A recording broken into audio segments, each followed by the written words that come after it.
Padre Santo, una vez más, This meeting is being recorded. estamos aquí delante de su presencia, Señor, congregados, unidos los hermanos para escuchar tu palabra, Señor. Dale seguimiento, dale sabiduría. Usa a tu siervo Esteban, Señor, para tu honra y tu gloria. Que podamos disponernos, abrir nuestros corazones, nuestras mentes, y que podamos poner en práctica todo lo que aprendemos cada día, Señor. Y que no sea solo para nosotros, sino para sean aquellos que están perdidos, Señor, y que ellos puedan ver la luz, tu gracia y tu misericordia, Señor. Te pedimos una vez más por los que están por conectarse y por los que no pudieron conectarse, para que bendiga a sus hogares. Y una vez más, bendice a la familia de Esteban y a Kenia, aprovechándome aquí. Y bendícenos a cada uno de nosotros. En el nombre de Cristo Jesús te lo pedimos. Amén. Está bueno, aprovecha, don Manuel, todas esas bendiciones son recibidas. Amén. Hemos estado hablando sobre David, bueno, primero sobre Samuel, ¿verdad? Y en el primer libro de Samuel, y les comentaba que el libro de Samuel es el primer libro y el segundo libro de Samuel es un solo libro. En realidad fue escrito como un solo libro. Recuerden que antes no teníamos libros como los tenemos ahora, sino eran unos rollos. Y resulta que el rollo era tan grandísimo que tuvieron que partirlo en dos. Entonces, el libro no es dos libros que se compilaron, sino es un solo libro que está ahí. Diferente, por ejemplo, a las cartas de Pedro, por ejemplo, que hay primera carta y segunda carta, y son escritas en momentos diferentes. No, el libro de Samuel es uno solo. Entonces, ahora que decía Aníbal que ya va por el segundo libro de Samuel, sí, porque obviamente acaba uno y sigue el otro, simplemente era siguiendo el mismo texto. Y eso es lo que vamos a hacer. Ahora el 31 de agosto terminamos con el primer libro de Samuel, inmediatamente comenzamos con el segundo libro de Samuel, entonces vamos a seguir con la historia. Y lo que vamos a ver esta semana y la próxima semana está generalmente en el primer libro de Samuel, porque no quiero como que nos pasemos, pero sí se habla mucho del segundo libro de Samuel, que ya entra en la historia más que todo de el reinado de David, ¿verdad? Entonces, para que lo tengamos ahí como en la mente, ¿verdad? De lo que vamos a estar viendo estas semanas. El estudio de hoy se llama Un corazón agradable a Dios. Y obviamente vamos a hablar de David. La semana pasada estuvimos hablando de Saúl y cómo Saúl llegó al punto en que llegó. Y esta semana vamos a hablar de David, ¿verdad? Recuerden que lo que les he estado contando, que el libro de Samuel tiene una estructura muy parecida al libro de Jueces. El libro de Jueces tenía una estructura que el pueblo empezaba a pecar, Dios levantaba a un profeta, a un juez, lo ponía como a gobernar ese pueblo y ellos, ese juez arreglaba todo, sacaba la idolatría, empezaba a poner las cosas claras, el pueblo entraba en paz y esa generación vivía en paz. Y después, al final de esa generación, llegaba otro profeta que hacía las cosas mal y otra vez el pueblo de Israel entraba en pecado. El libro de Samuel entra en esa misma estructura, donde primero levantan a un juez, que era Samuel, y cuando Samuel empieza a ponerse, a ser más viejo, él nombra a sus hijos. Y sus hijos no tenían la misma unción que Samuel, no tenían ese temor a Dios y empezaron a hacer las cosas mal. Entonces el pueblo se levanta y dice, no, no, un momentico, ya no queremos que Samuel sea el profeta, vamos a buscarnos a un rey. Queremos un rey porque queremos buscar, como todos los pueblos, un rey y ya olvidarnos de profetas. Samuel de alguna manera se sintió como aludido, se sintió como que no querían que él fuera el líder del pueblo y Dios le dice, no, no, no es a usted el que están desechando, es a mí el que me están desechando. Pero bueno, si el pueblo quiere eso, vamos a levantar a Saúl como rey. Eso fue lo que estuvimos viendo la semana pasada, y después Saúl empieza a hacer lo malo ante los ojos de Dios. Pero la estructura del libro de Samuel se basa en una oración que hemos estado revisando todas estas semanas, que es la oración que hace Ana. Ana, que es la mamá de Samuel, cuando queda embarazada, ella está llena de gracia, llena de felicidad, y entonces hace esta oración que es muy linda y que le hemos puesto siempre en estas semanas de los estudios, porque es una oración que estructura el libro de Samuel y nos habla de un poco más de lo que vamos a estar viendo. Entonces, don Álvaro, si quiere nos puede leer ahí 1 Samuel 2 del 1 al 10. Está bien. Primera de Samuel 2, 1 al 10. Luego Ana oró: mi corazón se alegra en el Señor me ha fortalecido. Ahora tengo una respuesta para mis enemigos. Me alegro porque tú me rescataste. Nadie es santo como el Señor. Aparte de ti no hay nadie. No hay roca como nuestro Dios. Dejen de ser orgullosos y altaneros. No hablen con tanta arrogancia, pues el Señor es un Dios que sabe lo que han hecho. Él juzgará sus acciones. El arco de los poderosos está quebrado, y los que tropezaban ahora son fuertes. Los que estaban bien alimentados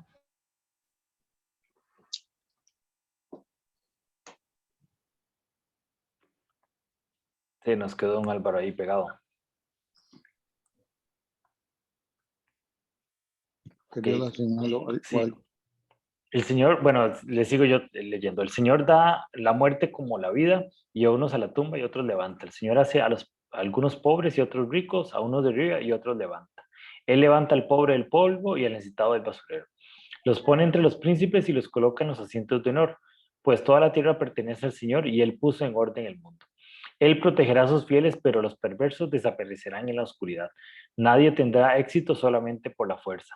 Los que pelean contra el Señor serán destrozados. Él retumba contra ellos desde el cielo y el Señor juzga en toda la tierra. Él da poder a su rey, aumenta la fuerza de un ungido. Entonces vemos que esa estructura de Ana empieza sobre dos vértices de el orgulloso y el humilde. Y empieza a hablar de un montón de cosas que nos damos cuenta que es una oración profética, porque por ejemplo dice, Él da poder a su rey, aumenta la fuerza de su ungido. Recordemos que en ese tiempo no habían reyes en Israel, lo que había era jueces que eran los que se levantaban. Entonces, ¿por qué Ana está hablando de reyes, está hablando de ungidos? Nos damos cuenta que esta oración no es solo una oración de agradecimiento de parte de Ana con el Señor, que le había dado un hijo, sino Dios empieza a revelarle lo que quería o lo que iba a empezar a suceder con Samuel. ¿Y qué es lo que iba a hacer Samuel? Entonces, en esa dicotomía de esos dos reyes es que la oración de Ana empieza a darle estructura al libro de Samuel. Dios se opone al orgulloso y exalta al humilde. A pesar de la maldad humana, Dios está obrando y Dios levantará un rey mesiánico.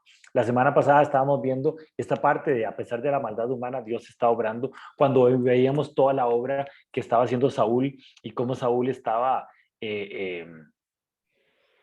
trabajando de parte del enemigo, pero que Dios estaba usando todo eso para levantar el rey mesiánico que él quería levantar, que no es propiamente David, el rey mesiánico sabemos que es Jesús, pero Dios estaba capacitando a David y empieza a levantar a David para que del linaje de David saliera ese rey mesiánico que estaba prometido desde el Génesis.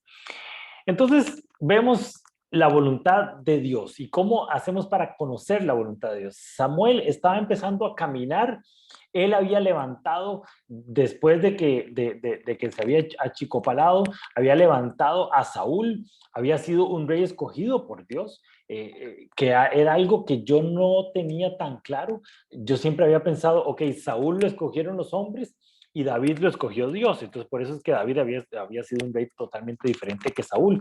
Pero no, leyendo el pasaje, no, igual Dios le dijo a Saúl, vaya, busque un asna, y entonces él no le encontraba, se fue a buscar al profeta y se encontró con el profeta y Dios le dijo a Samuel, ese es el nuevo rey de Israel.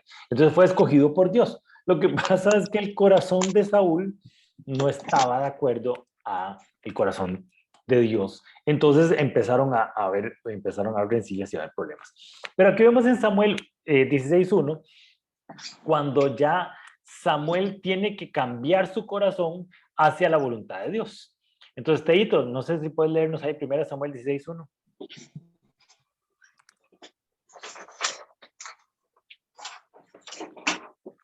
No está Teito por ahí. Aníbal, si quieres puedes leernos ahí.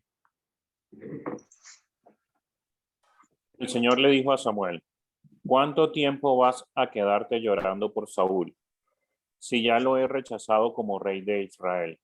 Mejor, llena de aceite tu cuerno y ponte en camino. Voy a enviarte a Belén, a casa de Isaí, pues he escogido como rey a uno de sus hijos. Entonces, Samuel primero pasó por el luto de que ya no iba a ser el ungido o el escogido por Dios, ya no era el juez, sino que iban a tener otra persona. Y después de que había escogido a esa otra persona, Dios dice, no, ya no lo quiero a él. Y Samuel tenía clarísimo por qué no lo quería, ¿verdad? Porque Saúl había metido la pata una y otra vez y cada vez se estaba alejando más de Dios. Entonces le dice Dios, bueno, ya, deje de tanta lloradera, vamos a escoger a un ungido de Dios. Entonces, en el momento en que Dios había desechado a Saúl, Samuel no estaba solo preocupado por Saúl, sino estaba preocupado por la situación política de todo el pueblo de Israel. Sabía que Saúl no iba a decir, ok, ya no soy el ungido, me quito aquí y voy a dar el paso al que sigue. Samuel sabía que iba a haber pelea, que iba a haber rencillas, que iba a haber una guerra civil. Samuel estaba preocupado por la situación política que se avecinaba. Y era una situación difícil. Samuel estaba llorando por el pasado y preocupado por el futuro de Israel. Y decía, van a venir los peores momentos para Israel. Pero Dios sabía que venían los mejores momentos para Israel. Dios sabía que venía David, que iba a traer paz, iba a traer bonanza, iba a ser un rey diferentísimo a lo que fue Saúl. Y eso nos pasa mucho a nosotros, cuando empezamos a ver ese cambio, esa situación, y nosotros nos quedamos en el pasado y decimos, no, es que Dios, usted no sabe lo que va a pasar. Yo sí me imagino todo lo que va a pasar. Y Dios nos dice a nosotros, tranquilo, yo ya sé lo que va a pasar y esto es lo mejor para Israel. Y era una situación difícil para Saúl y a veces nos cuesta aceptar la voluntad de Dios, especialmente en estos momentos cuando Samuel no era que estaba preocupado por él, ya él se sentía desechado, él estaba preocupado por el rey que iba a venir y por todo lo que iba a pasar en el pueblo de Israel. Pero entonces, como decía, tenemos esos dos figuras que se estaban levantando. Primero, la personificación del orgullo, que es obviamente Saúl, y el orgullo, lo que pasa es que el orgullo piensa en uno. El orgulloso piensa que él es lo importante, que él es el ungido, que él era el que había sido escogido por Dios y que si se levantaba otro, estaba en contra de mí. En cambio, la humildad, que se personifica en David, tiene una visión mucho más modesta y de baja importancia de uno. David decía, yo estoy aquí porque Dios me puso y Dios no me ha pedido que haga nada más que estar cuidando ovejas. Entonces, lo que voy a hacer es cuidar ovejas hasta que Dios me diga que haga lo contrario. Entonces vemos ese carácter totalmente diferente entre Saúl y David. Y eso es lo que vemos en la oración de Ana, que se levanta el orgulloso y que se levanta el humilde.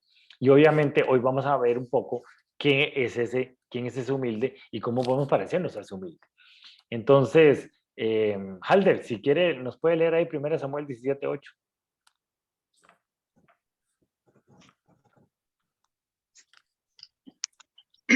Aquí donde dice el orgullo. No, abajo, dice 1 Samuel 17:8. Ah, ok.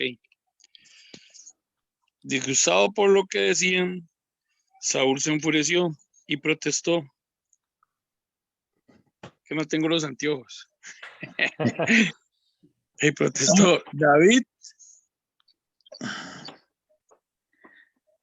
A David le dan crédito por 10 miles, pero a mí por miles. Lo único que falta es que le den el reino. Y a partir de esa ocasión, Saúl empezó a mirar a David con recelo. Vemos aquí personificado el orgullo. Vemos como Saúl está pensando en, es que a él otro le dan crédito por 10,000 y a mí solo por miles. No era que estaban quitándole crédito a Saúl. Saúl era un guerrero bueno y había matado un montón de personas y había llevado al pueblo de Israel a empezar a ganar batallas y antes estaban perdiendo. Entonces Saúl no era que nadie le estaba quitando crédito a Saúl, solo que se había empezado a levantar otra figura, que era David, y entonces él dijo, yo no quepo ahí. Y es capaz que le van a dar el reino. Saúl 17, ya en Samuel 17, perdón, ya en Samuel 16, ya Dios había ungido a David. Entonces Saúl de alguna manera presentía que el reino se le iban a dar a David. Y efectivamente, eso llegó a suceder. Pero vemos el corazón de David, el corazón de Saúl, como estaba pensando en yo y en nada más que yo, ¿verdad? Es capaz que le van a quitar lo mío y se lo van a dar a él. Y ese no es el corazón de David. David lo vemos diametralmente opuesto al corazón de Saúl. Entonces vemos esa estructura que tenían ahí entre David y Saúl. Entonces, por un lado, Saúl nos hace reflexionar sobre nuestras faltas y nos hace lidiar con nuestro lado oscuro, que eso es muy importante y vamos a hablar un poquito sobre eso, sobre el personaje de Saúl.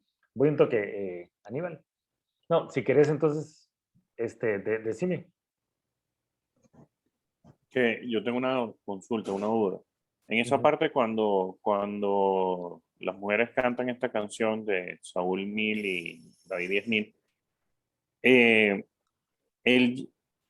hay algo que no me hace clic y es que David ya iba para tocarle el arpa a Saúl porque ya habían ungido a David, ¿verdad? Pero Saúl no estaba consciente de que habían ungido a David. No, Saúl no sabía que habían ungido a David. Pero sí David iba a tocarle el arpa para calmar al demonio que se le acercaba, ¿correcto? Es que Dios, por eso es que empezamos a ver cómo Dios empieza a maquinar todo para que sea perfecto, para que llegara el momento en que David fuera levantado. Y no importaba que el enemigo estaba queriendo meterse en el pueblo de Israel para que Dios cumpla su propósito. Entonces, Saúl empezó a levantarse como un gran guerrero y empezaron a tener muchas victorias y llegó Goliat. Y Saúl, eso lo vimos la semana pasada, Saúl, lo que Dios quería en el momento en que lo desechaban a él, era que el pueblo tuviera fe en él. Y entonces quería levantar un rey que tuviera fe. Entonces se enfrenta Saúl contra Goliat y Saúl dice, yo con mis fuerzas no puedo hacerlo. En cambio David estaba diciendo, es que no son mis fuerzas, es las fuerzas de Dios. Y entonces empezamos a ver dónde está el corazón. Saúl, que era alto, que era un buen guerrero, entonces él quería, con sus fuerzas, llevar a libertad al pueblo de Israel y vencer a los filisteos. Pero entonces se enfrentan Goliat y David, que estaba ahí cerquita. ¿Por qué? Porque vemos en el capítulo 16 que Samuel unge a David. En el capítulo 17 ya empezamos a ver que Saúl empieza a tener delirios y empieza a tener problemas y empieza a ser molestado por el enemigo. Ahora vamos a ver un poquito sobre esa parte. Y entonces llegan unas personas y dicen, vieras que hay un muchacho que toca muy bien el arpa y entonces si quiere lo traemos aquí para que le toque bonito el arpa. Entonces mandan a llamar a David y entonces David estaba cerca del palacio tocando el arpa nada más y era simplemente el que cantaba bonito y tranquilizaba un poco a Saúl. Pero no hubo relación porque lo que yo veo es que cuando llegan a pelear contra Goliat, el que llega a Saúl enfrente de él le dice ¿y de quién? Que le pregunta al comandante, al general, ¿y de quién es hijo este? Es decir, Sí, yo pensé que él ya lo conocía porque llegaba a tocar el arpa, pero no lo conocía porque llegaba a tocar el arpa. Sí. No lo reconoce. No lo reconoce okay. Porque definitivamente cuando él llegaba a tocar el arpa, él estaba poseído por el demonio y no sabía ni siquiera quién era. Entonces, llegó Goliat, y entonces, después de la victoria de David contra Goliat, que fue ya un asunto de una promoción nacional, todo el pueblo se dio cuenta que David, chiquitico, había vencido al más grande de los guerreros de los filisteos, que era Goliat. Entonces, ya Saúl lo pone como líder del ejército. Y el ejército, que al principio se burlaban de él, dijeron, no, este muchacho tenemos que tener respeto porque se echó encima a Goliat, que yo no quise echármelo, ¿verdad? Porque todo el ejército le comió gallina a Goliat y no quiso entrarle. El único que le entró fue David. Entonces, desde a partir de ese momento, ya David deja todo el pasado de pastor y se hace el guerrero tiempo completo. Y entonces ya es el líder del ejército. Bueno, hasta el momento en que Saúl lo agarra a flechazos y entonces David sale huyendo del palacio. Pero entonces, todo ese primer tiempo era porque David era el rey del ejército y empezaron a ganar batallas, venían victoriosos y el pueblo empezó a hacer esa canción y las mujeres empezaban a cantarle la canción esta de que David que Saúl ganaba miles y David 10,000. Entonces a Saúl no le gustó el asunto. ¿Okay? Pero empezamos a ver ese tiempo de orgulloso por parte de Samuel, por parte de Saúl, que empezaba a tener ya esos delirios ahí medios complicados del tema. Genite, si quieres nos puedes leer ahí Samuel 24 del 3 al 13. Por el camino llegó a un redil de ovejas y como había una cueva en el lugar, entró allí para hacer sus necesidades. David estaba escondido en el fondo de la cueva con sus hombres y estos le dijeron, en verdad hoy se cumple la promesa que te hizo el Señor cuando te dijo, yo pondré a tu enemigo en tus manos para que hagas con él lo que mejor te parezca. David se levantó y sin hacer ruido cortó el borde del manto de Saúl, pero le remordió la conciencia por lo que había hecho y les dijo a sus hombres, que el Señor me libre de hacerle al rey lo que ustedes sugieren. No puedo alzar la mano contra él porque es el ungido del Señor. De este modo David contuvo a sus hombres y no les permitió que atacaran a Saúl. Pero una vez que éste salió de la cueva para proseguir su camino, David lo siguió gritando, Majestad, Majestad. Saúl miró hacia atrás y David, postrándose rostro en tierra, se inclinó y le dijo, ¿por qué hace caso de su majestad a lo que dicen que yo quiero hacerle daño? Usted podrá ver con sus propios ojos que hoy mismo en esta cueva el Señor lo había entregado en mis manos. Mis hombres me incitaban a que lo matara, pero yo respeté su vida y dije, no puedo alzar la mano contra el rey porque es el ungido del Señor. Padre mío, mire usted el borde de su manto que tengo en la mano.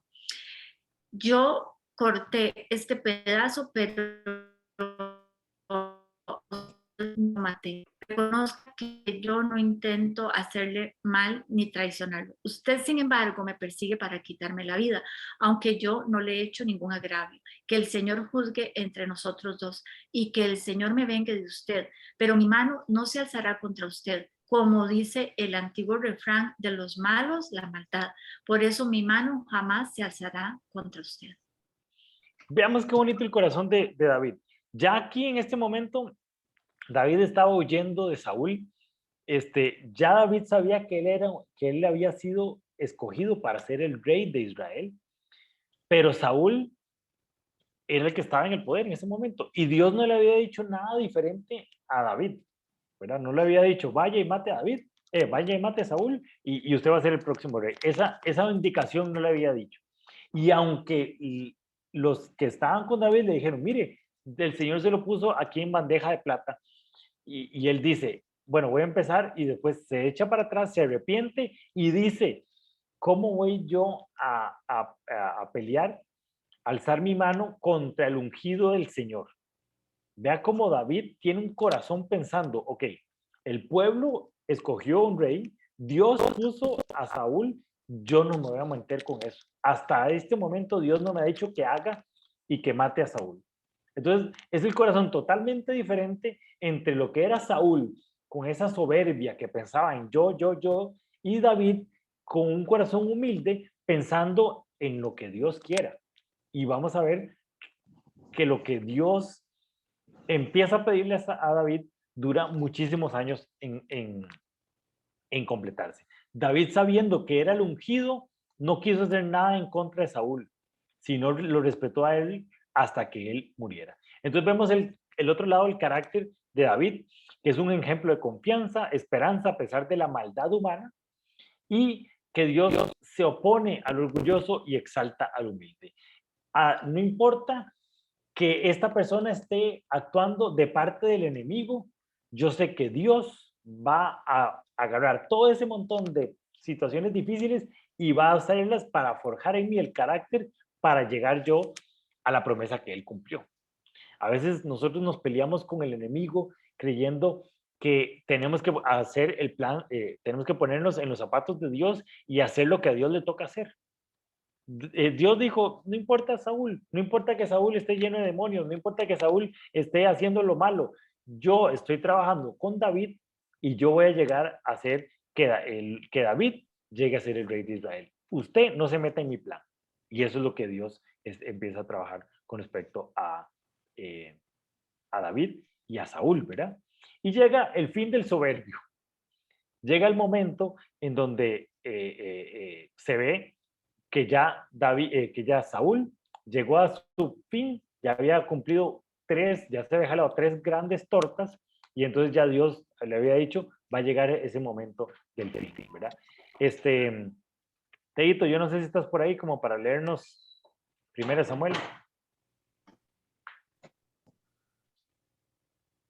No está por ahí, Teito. Don Álvaro, si quiere nos puede leer ahí, que dice que volvió. Está silenciado, don Álvaro.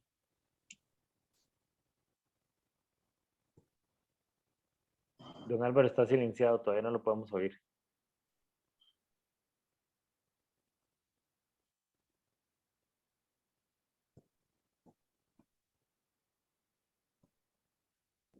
Ahora sí.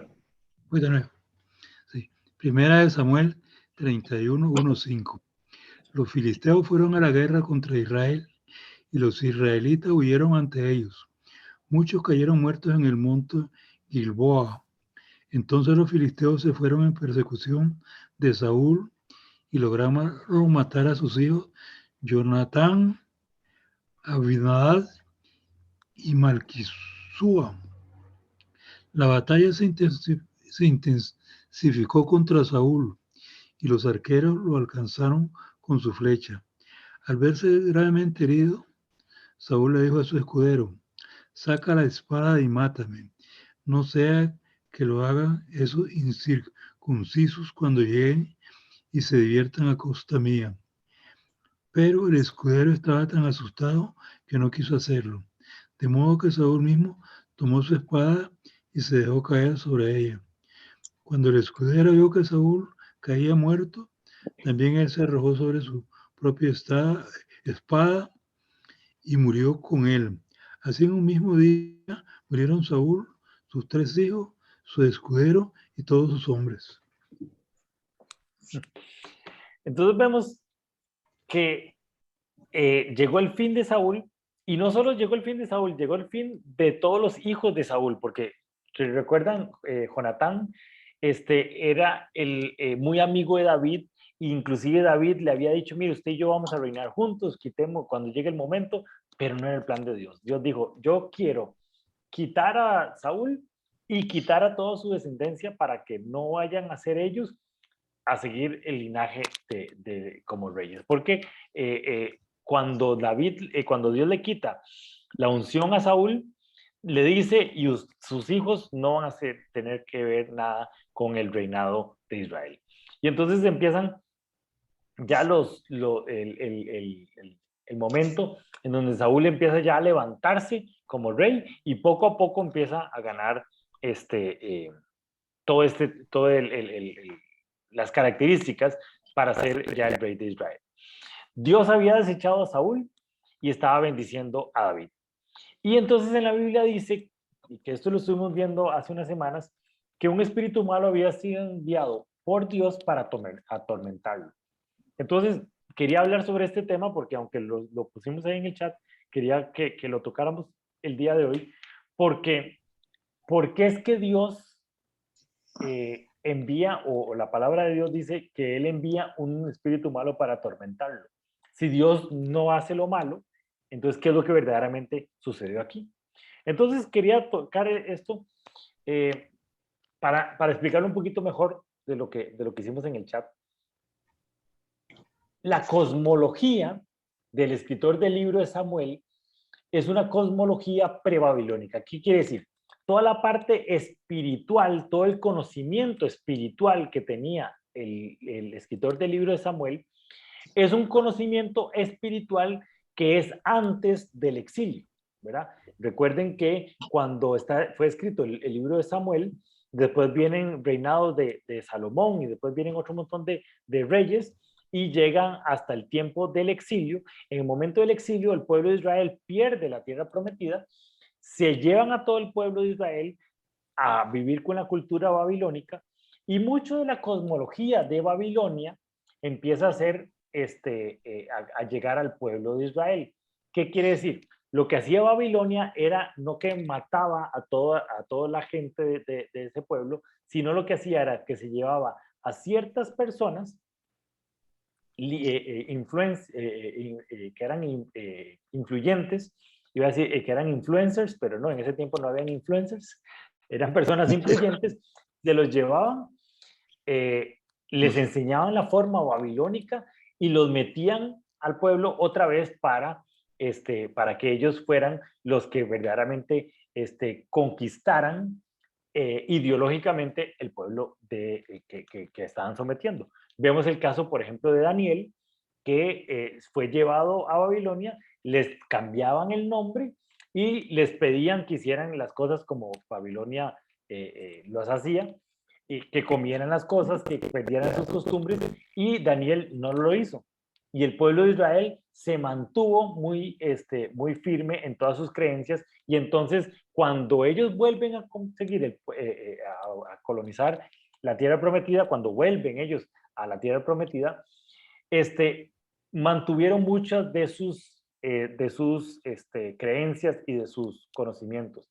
Inclusive más bien se dice que en el tiempo de Jesús, cuando llegan los reyes magos, eran reyes de Babilonia, donde Daniel había más bien metido la cosmología de la llegada de un Mesías a Babilonia. Y esos reyes magos eran reyes del oriente, de la zona de Babilonia, que más bien habían sido influenciados por el pueblo de Israel. El tema es que Babilonia tenía antes del exilio, el pueblo de Israel tenía una idea que todo lo espiritual provenía de Dios, tanto lo bueno como lo malo. Ellos tenían claro que existía un personaje que se llamaba Satanás, de hecho está escrito en el Génesis, pero ellos decían, todo lo espiritual viene de Dios. Y entonces estaban en ese problema de si algo espiritual venía positivo, viene de Dios, pero si algo espiritual negativo, también venía de Dios. Esa era la creencia antes del exilio. Entonces, por ejemplo, recuerden que la Biblia no fue escrita por el Espíritu Santo, no fue que el Espíritu Santo llegó y ¡pum!, tiró la Biblia y la tenemos como está, sino fue inspirado por el Espíritu Santo. Entonces, el Espíritu Santo me cuenta a mí un concepto que yo lo escribo con mis palabras y con mi cultura, y entonces mucho del escritor está en el escrito bíblico. Por eso es tan importante conocer el contexto, porque Dios no escribió la Biblia de una manera universal, sino Dios escribió e inspiró la Biblia a través de personas que dejaron metida su cultura dentro de el escrito bíblico. Entonces, por ejemplo, vemos este pasaje ahí en Éxodo 10, 27, 28. Aníbal, si quieres lo puedes leer. Pero el Señor endureció el corazón del faraón, y éste no quiso dejarlos ir, sino que le gritó a Moisés, largo de aquí, y cuidado con volver a presentarte ante mí. El día que vuelvas a verme, puedes darte por muerto. El Señor endureció el corazón. ¿Por qué el Señor va a endurecer el corazón? Y al final de cuentas, Moisés y el pueblo de Dios empiezan a sufrir las consecuencias. hasta llegar al punto de que Faraón muere y que el hijo del Faraón se muere. Entonces uno dice, ¿por qué Dios está jugando esos dos juegos? No, definitivamente ahora con nuestra cosmología, como nosotros conocemos al Dios de hoy en día, sabemos que Dios agarra lo malo y lo convierte en bueno. El Señor no fue el que endureció el corazón de Faraón. Satanás no quería que el pueblo de Israel saliera de Egipto. Satanás no quería que se cumpliera el plan de Dios. Entonces Satanás empieza a ponerle trampas, empieza a ponerle, a utilizar a Faraón para que el pueblo de Israel no se viera, no saliera a buscar su tierra prometida. Porque recuerden que cuando Dios nos da una promesa a nosotros, como se le había dado a Moisés, también Satanás está oyendo. Entonces Satanás sabía lo que Dios había prometido a Moisés, que iba a llevar a su pueblo, que iba a ser libertado y que lo iba a llevar a la tierra prometida. Entonces Satanás dijo, yo no voy a que eso se cumpla. Y empieza a ponerle trabas, que Dios agarra esas trabas y las convierte en bendición. Es muy diferente a eso, a decir que el Señor endureció el corazón de Faraón, que eso es lo que está escrito en el texto bíblico. Aquí vemos el pasaje del Señor, de Samuel, cuando está con Saúl. Halder, si quieren, nos lee ahí, 1 Samuel 18, del 10 al 12.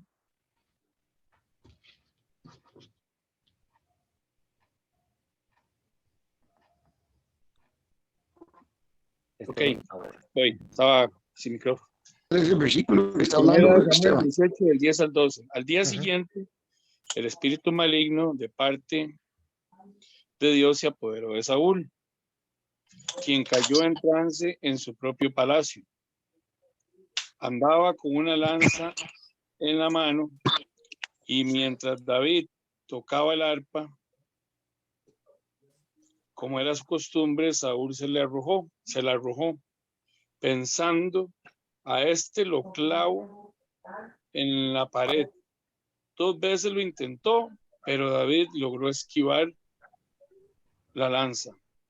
Saúl sabía que el Señor lo había abandonado y que ahora estaba con David.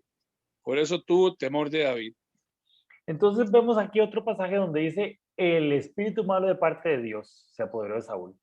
Entonces, ¿por qué Dios le mandó un espíritu malo y después desecha a Saúl? No entendemos esa parte. Bueno, después del exilio, en el tiempo de Israel, ¿verdad? En el tiempo del Antiguo Testamento, después de que el pueblo pasó el exilio, mucho de la cosmología de Babilonia cambió. Y entonces Babilonia tenía muy claro que unas cosas las hacía Dios y otras cosas las hacía Satanás. Y que Dios de alguna manera le marcaba la cancha a Satanás.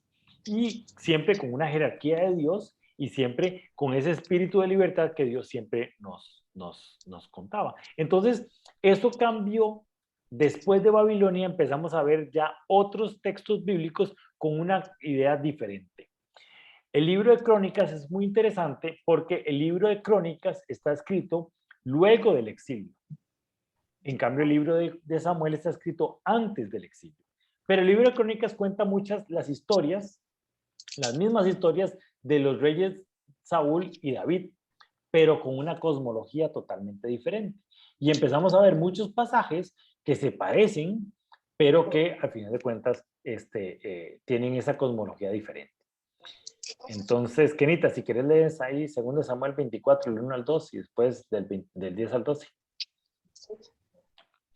Una vez más, la ira del Señor se encendió contra Israel, así que el Señor incitó a David contra el pueblo al decirle, haz un censo de Israel y de Judá. Entonces el rey les ordenó a Joab y a los capitanes del ejército que lo acompañaban, vayan por todas las tribus de Israel, desde Dan hasta Beerseba, y hagan un censo militar para que yo sepa cuántos pueden servir en el ejército. Entonces le remordió a David la conciencia por haber realizado este censo militar y le dijo al Señor, he cometido un pecado muy grande, he actuado como un necio. Yo te ruego, Señor, que perdones la maldad de tu siervo. Por la mañana, antes de que David se levantara, la palabra del Señor vino al profeta Gad, vidente de David, y le dio este mensaje: ve a decirle a David, así dice el Señor, te doy a escoger entre estos 3 castigos. Dime cuál de ellos quieres que te imponga. Entonces, y que me parece vaciloncísimo, el Señor le dice, tengo 3 castigos, escoja uno porque usted es tan tortero que hasta le doy permiso para escoger el castigo que quiere para el pueblo. Que me pareció lindísimo. Pero ¿por qué vemos este pasaje que el Señor incitó a David contra el pueblo para decirle que hicieran un censo? Esto lo vamos a ver ahora en el libro de Samuel. Y después lo castiga por incitarlo. Entonces, este pasaje es muy bonito porque también está en Crónicas. Y vemos el mismo pasaje, pero leído en o escrito en Crónicas. Don Álvaro, si quiere lo lees ahí, Primera Crónicas 21, del 1 al 2. Primera Crónicas 21, 1 al 2. Satanás conspiró contra Israel e indujo a David a hacer un censo del pueblo. Por eso David les dijo a Joab y a los jefes del pueblo: vayan y hagan un censo militar que abarque desde Beerseba hasta Dan, y tráiganme el informe para que yo sepa cuántos pueden servir en el ejército. Entonces vemos aquí el mismo pasaje con la misma redacción, pero con una parte muy diferente. Satanás conspiró contra Israel e indujo a David a hacer un censo en el pueblo. Aquí vemos bien claro cómo la cosmología cambia entre un escrito y el otro, aunque cuentan la misma historia. Entonces, no es que el antiguo texto está mal, no, es que el escritor tenía en su mente toda esa cosmología. Y el escritor de Crónicas tenía otra cosmología más desarrollada que la cosmología que se tenía antes del exilio. Entonces, por eso es tan importante, cuando vemos un texto bíblico, leer el contexto histórico y qué es lo que estaba pasando en ese momento, porque definitivamente el pasaje significa lo que el escritor quería que significara. No importa lo que yo entiendo del pasaje, lo importante es lo que el escritor quería decir con el pasaje. Entonces, por eso vemos, si traemos un texto bíblico a la actualidad, así como viene, podemos entrar en errores. Por ejemplo, hay un pasaje que dice, las mujeres no pueden usar pantalón, y entonces la gente dice, la Biblia dice que las mujeres no pueden usar pantalón. Si usted usa pantalón, está en pecado. No, porque estamos quitando el contexto histórico de ese pasaje. ¿Qué es lo que quiere decir ese pasaje? Ese pasaje lo que quiere decir es, las mujeres tienen que hacer cosas de mujeres y los hombres tienen que tener su identidad como hombre. No es tanto la vestimenta, sino tiene que ser su identidad de hombre y su identidad de mujer. Y entonces las mujeres hagan cosas de mujeres y los hombres hagan cosas de hombres. Si traemos el pasaje así como viene, tenemos problemas. Por ejemplo, hay otro pasaje que dice, no se tatúen. Entonces uno dice, bueno, la Biblia dice que no hay que tatuarse, entonces no tenemos que tatuarnos. No, lo que está diciendo es, en ese momento que se está escrito eso, en el libro de Corintios, había una religión que mandaba a tatuarse en nombre de ese dios pagano. Y entonces lo que está diciendo ahí Pablo es, no hagan lo que hacen esa gente que están detrás de ese dios pagano, que una de las cosas que hacían era tatuarse. Entonces, hay que traer el contexto histórico en el pasaje bíblico, porque el contexto tiene mucho peso a la hora de analizar un pasaje. Y quería hablar de esto porque definitivamente podemos perdernos en ese pasaje de Saúl y cómo Saúl estaba teniendo ese espíritu que lo atormentaba. Definitivamente era un líder del pueblo de Israel, pero totalmente a la merced de Satanás. ¿Qué es lo que había pasado? Dios, cuando nosotros estamos en su voluntad y siguiendo las ordenanzas de Dios, Dios nos tiene un cerco de protección. Cuando nosotros, por alguna otra razón, decimos, ya no queremos nada con Dios, Dios dice, ok, está bien, si ustedes no quieren nada conmigo, le quito el cerco de protección, pero el Satanás, que es como un león rugente, viendo a ver a quién devorar, agarra a Saúl y lo revolcó. ¿Por qué? Porque Saúl se había quedado sin total protección que era la que Dios le había dado, cuando le dice, sigan mis mandamientos y mis ordenanzas y yo voy a estar con usted. Si no siguió los mandamientos y las ordenanzas, Dios dijo, de ahí no voy a estar con usted. Don Manuel, cuénteme, ¿qué pregunta me tiene? No, era más bien cuando usted habló de esto, del contexto de la Biblia, hay un que me vino a mi mente y quise reforzarlo. Cuando Pedro está hablando con Jesús y está hablando del perdón, y entonces le dice que si perdona 7 veces. Y Jesús, que eso era una costumbre judía, ¿no? Y Jesús le dice 70 veces 7. O sea, siempre que haya arrepentimiento, usted debe perdonar. Pero una vez más, hay que entender la cultura judía de que era la costumbre de ellos de perdonar 7 veces. Y Jesucristo le dice, si estamos con un arrepentimiento, ¿verdad? Las veces que sea necesario, ¿verdad? Entonces, por lo menos así lo interpreté yo ese pasaje cuando Jesús le dice a Pedro 70 veces 7. Era una manera de decirle infinitas veces. No es que usted dice 7 por 7, 49, 490. Entonces, con la 500 ya esa no se la perdono. No, era una manera,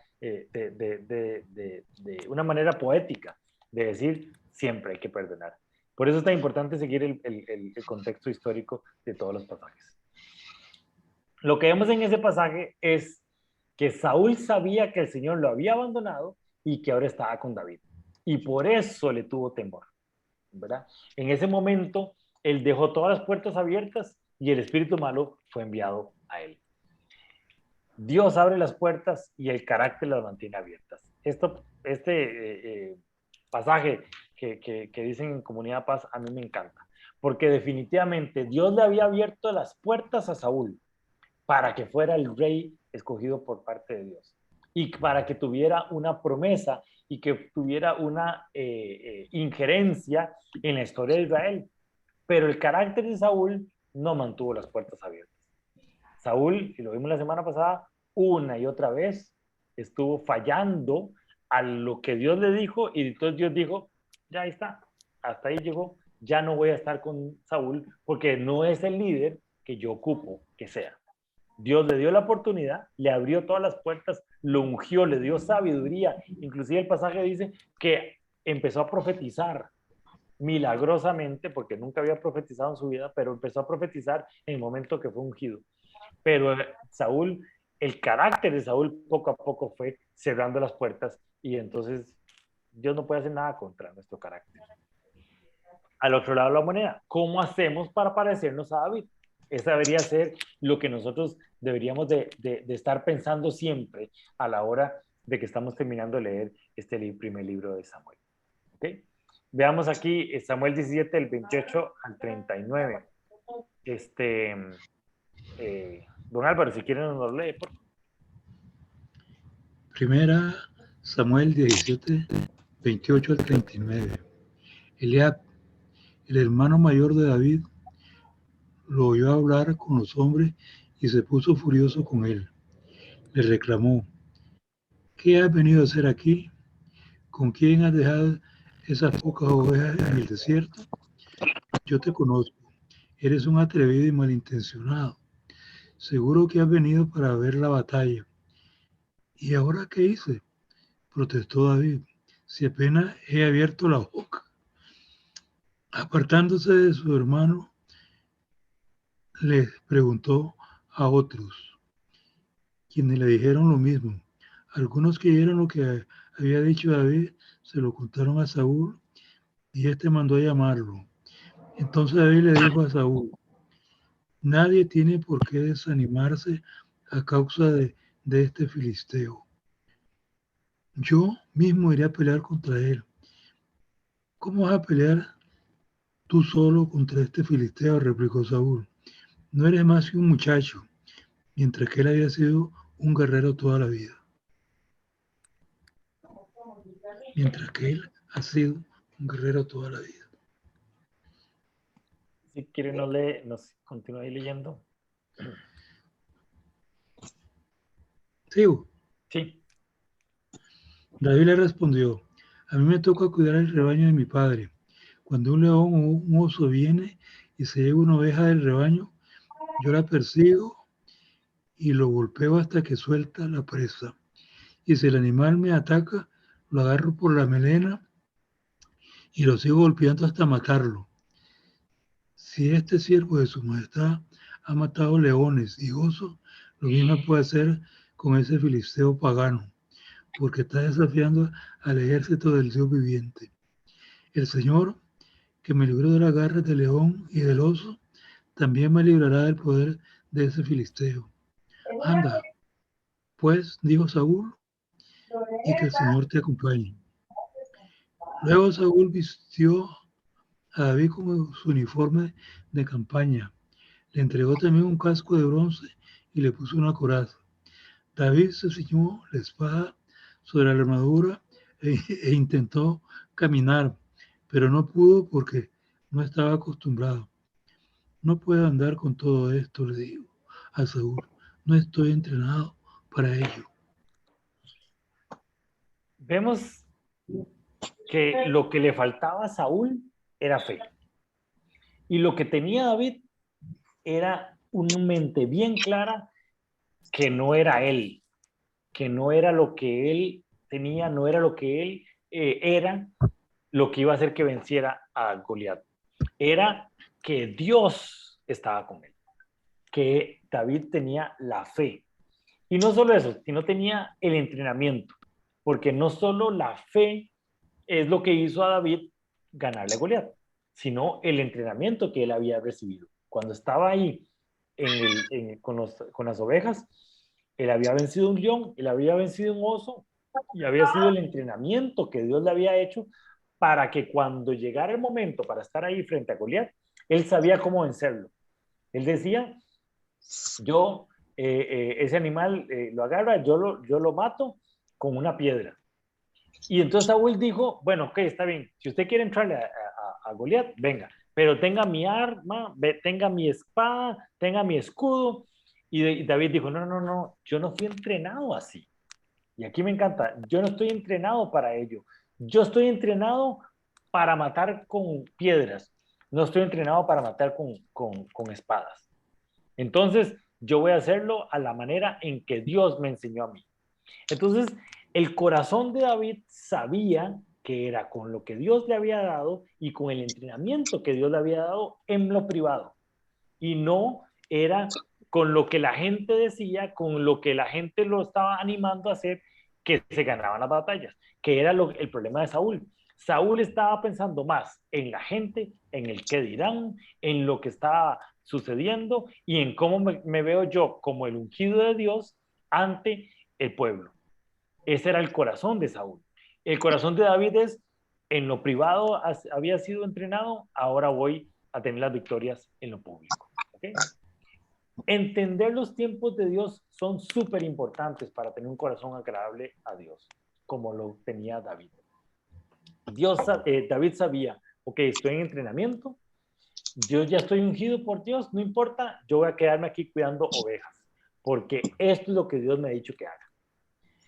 Llegó el tiempo de su liderazgo público, entonces, ok, voy a hacerlo de la manera en que Dios me enseñó a mí y voy a ganar a Goliat. Y después, cuando estaba huyendo de parte de Saúl, él decía, no es el tiempo mío para matar a Saúl, porque Dios no me ha dicho eso. Para tener un corazón agradable a Dios, tenemos que tener y entender los tiempos de Dios. Y Dios sabía que David sabía que el tiempo de entrenamiento era para conocer, para aprender y para crecer. Y el tiempo de actuar era cuando Dios lo mandaba. Y llegó y se enfrentó a Goliat y él decía, ok, es el momento para que yo me levante ya no como un pastor, sino como el líder del ejército. Y que yo sé que en algún momento voy a llegar a ser el rey de Israel, el llegar a ser lo que Dios había puesto para mí. Muchos de los salmos fueron escritos por David y en esos salmos vemos el corazón de David. ¿Qué era ese corazón tan lindo que tenía David y que a Dios le encantaba? Por eso leer los salmos es de las cosas más lindas que existen, porque entendemos el corazón de una persona que tiene un corazón agradable a Dios. Entonces ese Salmo 142 Kenita, no sé si puedes leérnoslo, por favor.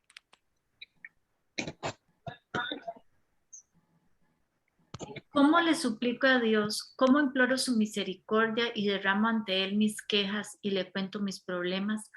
Porque estoy abrumado y desesperado y solo tú sabes qué rumbo debo tomar. Por donde quiera que vaya, mis enemigos me ponen trampas. Mira a mi derecha y ve. Nadie me tiende la mano, nadie me ayuda, a nadie le interesa lo que me pase. Entonces oro a ti, Señor, y te digo, tú eres mi refugio, tú eres lo único que yo quiero en la vida. Escucha mi clamor, pues estoy muy deprimido. Rescátame de mis perseguidores, pues son demasiado fuertes para mí. Sácame de la prisión para que pueda darte gracias. Los justos se reunirán a mi alrededor porque eres bueno. Vemos un corazón que sí, que le dice, Dios, estoy pasando por un momento difícil, estoy pasando por un momento duro. Hay un montón de enemigos que están ahí detrás mío. David estaba metido en una cueva, escondiéndose porque más de 3,000 personas lo andaban buscando para matarlo. Y entonces él dice, miren la que me metí y yo no he hecho nada malo. Pero él está siempre diciendo, rescátame de mis perseguidores, sácame de la prisión, los justos se reunirán a mi alrededor porque eres bueno conmigo. Ese es el corazón que tenía David, que no minimizaba sus problemas porque estaba en una situación difícil, pero sabía que su confianza, de cualquier manera, su esperanza venía de parte de Dios. Y entonces son las cosas que son las que hacen que David tuviera un corazón agradable para Dios. Vamos a ver varias cosas de David. David pertenecía a la familia de Isaí, en la tribu de Judá, era el menor de 8 hijos de Isaí, y era costumbre en ese tiempo que el menor era el que se dedicaba a las tareas de pastores. De sus 3 hermanos mayores fueron soldados del rey de Saúl, y Samuel viajó hasta Belén por mandato de Dios para buscar al nuevo ungido. Cuando nosotros leemos Belén, recordamos que de ahí nació Jesús y creemos que Belén es una ciudad muy importante. No, para el tiempo de David y para el tiempo de Jesús, Belén era como la ciudad más pequeña de los pequeños. Entonces Belén no era una ciudad importante y nada de que salía de Belén había sido algo bueno. Cuando nosotros vemos que Jesús vino de ahí, entonces decimos de sí, es una ciudad importante, y al día de hoy se volvió una ciudad importante por eso, porque fue donde nació Jesús, pero no lo era, no era importante. Entonces él era el menor pastor de una ciudad totalmente pequeña, pero ahí se fijó Dios, y ahí puso Dios su mirada para buscar al ungido y para buscar a la persona que es más, de la que se ha escrito más en la Biblia después de Jesús. Ese es David. Y David es un rey importante y es un rey que tenemos que estudiar para aprender y para conocerlo más a él. De los 150 salmos, David escribió 75 y fue en él en que se hizo la promesa de que su reino nunca iba a acabar. Obviamente, Dios está hablando de Jesús, que ese era el rey que iba a seguir, que su reino nunca iba a acabar. De la genealogía de David llega Jesús. ¿Ok? Aníbal, si querés lees ahí 2 Samuel 7, del 12 al 16. Cuando tu vida llegue a su fin y vayas a descansar entre tus antepasados, yo pondré en el trono a uno de tus propios descendientes y afirmaré su reino. Será él quien construya una casa en mi honor, y yo afirmaré su trono real para siempre. Yo seré su padre y él será mi hijo. Así que, cuando haga lo malo, lo castigaré con varas y azotes, como lo haría un padre. Sin embargo, no le negaré mi amor como se lo negué a Saúl, a quien abandoné para abrirte paso. Tu casa y tu reino durarán para siempre delante de mí. Tu trono quedará establecido para siempre. Cuando está hablando de su hijo, está hablando de Salomón, que es el hijo de David, que después llega al trono, y que Salomón empieza a jalarse un montón de tortas, y que Dios dice, bueno, por el amor que le tengo a David, no le hago lo que usted se merece. Pero Salomón empezó y levantó la casa de Dios, el reino de Dios, y por todo lo que hizo David. Y después de toda la genealogía de David nace Jesús, y entonces ahí es donde dice, tu casa y tu reino durarán para siempre delante de mí, tu trono quedará establecido para siempre. Entonces se sabía que el Mesías iba a venir de la casa de David. Entonces, ¿cómo hacemos para parecernos a David? Aquí les puse varios puntos tomados de la Madre Teresa de Calcuta, que me parece una mujer impresionante que practica la humildad y que nos hace vernos y ver a David en todo lo que ella está hablando. Hablar lo menos posible de uno mismo. David tenía clarísimo que no era él, sino que era Dios que estaba en él, que lo ungía, que lo capacitaba y que lo llevaba a hacer cosas extraordinarias. Nunca David habló de él, nunca David buscó lo suyo, sino siempre buscó lo que Dios quería hacer, buscaba el corazón de Dios y entender lo que Dios quería hacer. Definitivamente, cuando leemos los Salmos, vemos una conversación, no un monólogo, sino una conversación de dos vías, donde David hablaba y Dios le respondía y había esa comunicación y esa confianza entre los dos. Cuidar los asuntos propios no era buscar el propósito de Dios y buscar lo que Dios hace para empezar a crecer en eso y empezar a entender lo que Dios quiere para mi vida y cómo empiezo yo a trabajar sobre eso. No querer gestionar los asuntos ajenos. Saúl, con lo que hiciera Saúl, no importa lo que estaba haciendo Saúl, no importa si Saúl estaba haciendo lo bueno o lo malo, eso es entre Saúl y Dios. A mí no me toca eso, Dios no me ha dicho que mate a Saúl, entonces no tengo por qué matarlo, aunque el fruto de lo que está haciendo Saúl no suena muy bien, eso es entre Dios y Saúl. Si no, David estaba pensando en lo que él estaba haciendo. Para evitar la curiosidad y ponerse creativos y empezar a hacer cosas que Dios no lo había mandado a hacer. Aceptar las contradicciones y correcciones alegremente. David empezó su vida, a los 16 años, Samuel lo unge, empieza su vida pública y no es hasta los 37 años que David logra lo que Dios le había prometido. Y la vio fea. Desde los 16 hasta los 37 empezó con momentos difíciles de correr, de esconderse, y eso David sabía que era parte de su crecimiento. Al igual como cuando Samuel lo ungió y después volvió a ser pastor de ovejas, David sabía que su tiempo iba a llegar y que Dios estaba capacitando. Pasar por alto los errores de los demás, igual. No importa lo que Saúl estaba haciendo, no importa lo que mi papá hizo, no importa lo que los demás estaban haciendo, lo importante es que yo me mantengo firme y que Dios está conmigo en lo que Él hace.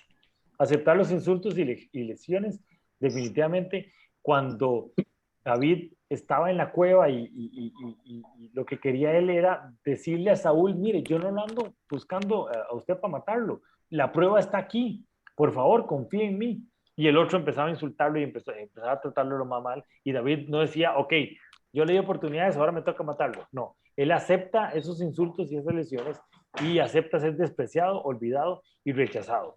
David sabía que no era él. David sabía que no era lo que él hacía, sino lo importante era lo que Dios estaba preparando para la vida de él. Y que Dios estaba utilizando todas las cosas malas que le estaban pasando para su bien y para su crecimiento y para su capacitación como rey. Ser amable y gentil incluso bajo provocación. Y esto es una de las cosas que David tenía más claras. No importa que le tiraban lanzas, no importa que lo andaban buscando para matarlo, él siempre decía, el ungido de Dios, a mí no me toca matarlo. Nunca apoyarse en la dignidad de uno. Otra vez, no es uno el que está haciendo la obra, no es uno el que tiene la idea, no es uno el que busca de parte de Dios, sino es Dios el que está trabajando en uno y Dios es el importante y el que tiene que relucir. Y elegir siempre lo más difícil. Definitivamente lo más fácil era agarrar la lanza y matar a Saúl. Lo más fácil es hacer lo que el pueblo está pidiéndome. Lo más fácil es hacer lo malo. Y definitivamente David escogió hacer lo bueno, y escoger hacer lo bueno no es escoger la parte fácil. es escoger siempre la parte difícil. Y ahí le pongo como conclusión, hay muchas historias de personas imperfectas que hicieron cosas extraordinarias y David es uno de esos. Y yo creo que es el más imperfecto de todos. Dios no busca que nosotros no pequemos. Sabe que en nuestra naturaleza no podemos no pecar. Pero Él busca que aunque pequemos, nos acerquemos a Él con un corazón arrepentido y le busquemos siempre. Es en el pecado que más debemos acercarnos a Dios. A mí me preocupa cuando la gente dice, no, es que yo he pecado tanto que no puedo acercarme a la iglesia, he pecado tanto que no puedo comulgar, he pecado tanto que no puedo acercarme a Dios. Al contrario, más bien en el momento en que pecamos, en el momento en que hacemos lo malo, en el momento en que nos alejamos de Dios, es que tenemos que salir corriendo y buscarlo a Él. Dios más bien nos busca en esos momentos para que nos acerquemos a Él, para que comulgamos con Él, para que estemos con Él. Y aquí el Salmo 51, quería ponerles un pedazo, porque hoy hemos leído muchísimo, pero el Salmo 51 es tan bonito que no pude cortarlo. Entonces me quedé con todo el Salmo 51. Don Manuel, si quieren nos lo puede leer ahí, Salmo 51. Sí. Ten compasión de mí, oh Dios, conforme a tu gran amor, conforme a tu inmensa bondad. Borra mis transgresiones, lávame de toda mi maldad y límpiame de mi pecado. Yo reconozco mis transgresiones. Siempre tengo presente mi pecado. Contra ti he pecado, solo contra ti, y he hecho lo que es malo ante tus ojos. Por eso, tu sentencia es justa y tu juicio irreprochable. Yo sé que soy malo de nacimiento, pecador me concibió mi madre, y yo sé que tú amas la verdad en lo íntimo. En lo secreto me has enseñado sabiduría. Purifícame con hisopo y quedaré limpio. Lávame y quedaré más blanco que la nieve. Anúnciame gozo y alegría. Infunde gozo en estos huesos que has quebrantado. Aparta tu rostro de mis pecados y borra toda mi maldad. Crea en mí, oh Dios, un corazón limpio y renueva la fuerza de mi espíritu. No me alejes de tu presencia ni me quites tu Santo Espíritu. Devuélveme la alegría de tu salvación. Que un espíritu obediente me sostenga. Así enseñaré a los transgresores tus caminos y a los pecadores se volverán a ti. Dios mío, Dios de mi salvación, líbrame de derramar sangre y mi lengua alabará tu justicia. Abre, Señor, mis labios y mi boca proclamarán tu alabanza. Tú no te deleitas en los sacrificios, ni te complacen los holocaustos. De lo contrario, te los ofrecería. El sacrificio que te agrada es un espíritu quebrantado. Tú, oh Dios, no desprecias el corazón quebrantado y arrepentido. En tu buena voluntad, haz que prospere Sión. Levanta los muros de Jerusalén. Entonces te agradarán los sacrificios de justicia, los holocaustos del todo quemados, y sobre tu altar se ofrecerán becerros. Este pasaje me encantó, me parece lindísimo porque hablan de no soy perfecto, pero tengo un Dios que me justifica, un Dios que me perdona. Y me encantó esta parte donde dice, y así enseñaré a los transgresores tus caminos y los pecadores se volverán a ti. O sea, no es esconder mi pecado, es que más bien mi pecado y el perdón de Dios sobre mi pecado es el que hace que la gente reconozca a Dios y que la gente reconozca que tenemos un Dios que nos perdona y que nos ama. No es jugar de que uno es perfecto y la gente va a convertirse porque, mire, es que el Dios de Esteban es que es buenísimo porque porque Esteban es perfecto. No, no, no. Mostrarse tal como es con todos los errores que uno comete y David cometió muchísimos errores. La próxima semana vamos a hablar un poco de todas las metidas de pata de David, pero aún en esas metidas de pata, aún en esos errores, aún en esos pecados, Dios es bueno conmigo y me limpia me deja más limpio que la nieve. Aquí les dejé parte del versículo. Crea en mí, oh Dios, un corazón limpio y renueva la firmeza de mi espíritu. No me alejes de tu presencia ni me quites tu Santo Espíritu. Devuélveme la alegría de tu salvación, que un espíritu obediente me sostenga. Les quería dejar esta semana este versículo para que busquemos a Dios no en nuestra perfección, sino más bien en nuestro pecado. Eso es lo que tenía para ustedes esta semana. Ya se me olvidó cómo quito. Buenísimo. Muchas gracias, de verdad. Excelente. Okay. Claro, muchísimas gracias. No sé si tienen alguna pregunta, alguna duda. Para aprovechar que Kenita está ahí que nos va a contestar todas las dudas que tengamos. ¿Quién marca porque es usted?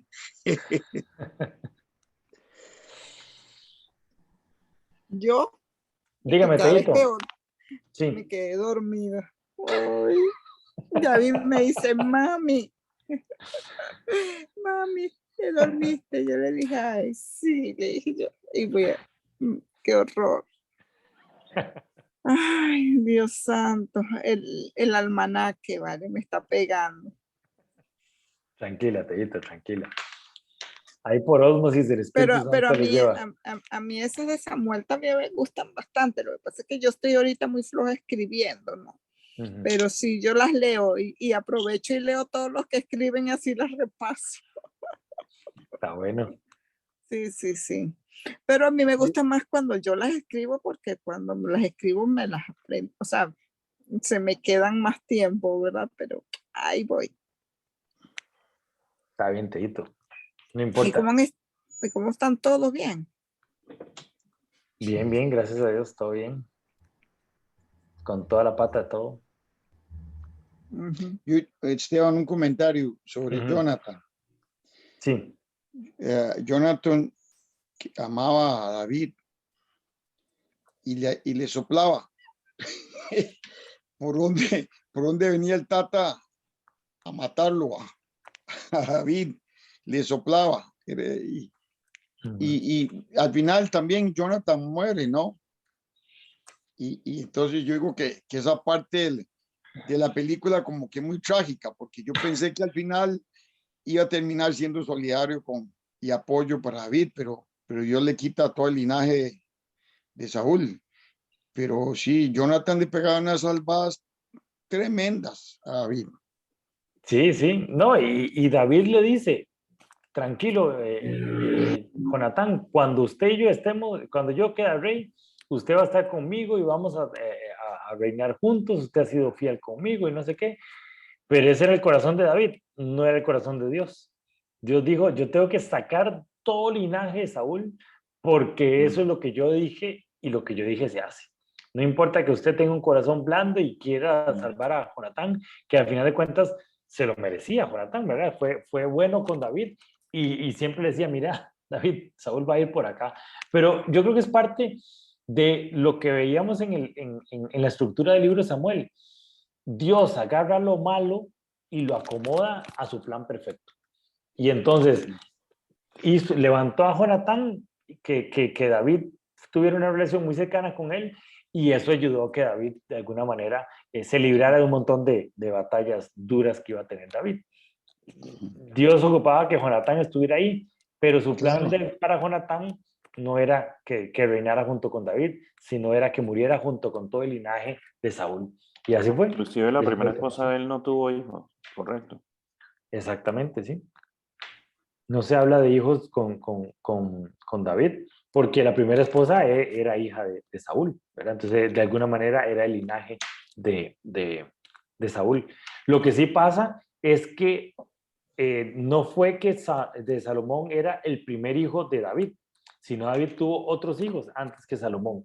Lo que pasa es que Dios había escogido a Salomón como el sucesor de David, y eso fue un lío para el pueblo de Israel.